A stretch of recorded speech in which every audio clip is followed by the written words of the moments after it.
Before activation, you will want to place gauze over the puncture site. However, for the purpose of this demonstration, I will not cover the site. This will allow you to see more clearly. Remember that the flash will be seen behind the wings. Adjust your hand positioning as needed. After the draw is complete, you will hold the wings with your thumb and middle finger of your dominant hand. Ensure the wings are locked together. Your index finger will gently rest on the divot of the safety shield.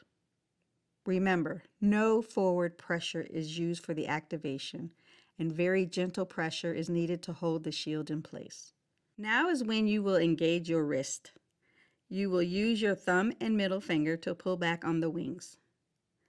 This draws the needle from the patient into the shield. Remember, the bottom of the shield is flat and it should slide along the patient's arm during activation. During activation, there will be 2 clicks. The first will be a soft click and should be felt, and the second click will be audible.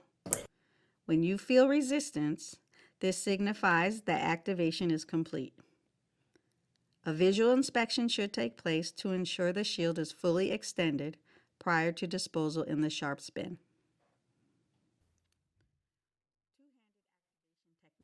Your dominant hand will hold the wings for the venipuncture. After the draw is complete, you will use your thumb and index finger of your dominant hand to hold the wings. You will use your non-dominant hand to place gauze over the puncture site and hold it with your index and middle finger.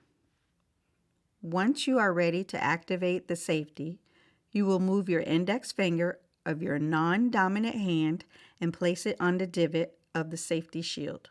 Notice that the fingers are behind the needle and a safe distance from the puncture site. Remember, there will be no forward pressure needed and only gentle pressure is required for activation. Once your finger is on the shield, and you will know the device is activated when you feel resistance while pulling back on the wings. As an added safety, we always encourage a visual inspection of the needle before disposal. The entire unit will be placed in your sharp spin. The modified two-hand technique is used when the needle depth is shallow, the needle is placed at a 45-degree angle, or the draw is performed on the hand. These situations will not allow the device to lie flat. You will hold the wings with your dominant hand using your thumb and index finger. Your non-dominant hand will grasp the sides of the telescoping shield. You will use your thumb and index finger to anchor the shield while staying behind the needle and maintaining control over the needle. Again, no forward movement should be used. You will pull back on the wings with your dominant hand while holding the shield steady. When resistance is felt, the needle has been fully retracted. A visual inspection should be performed before disposal.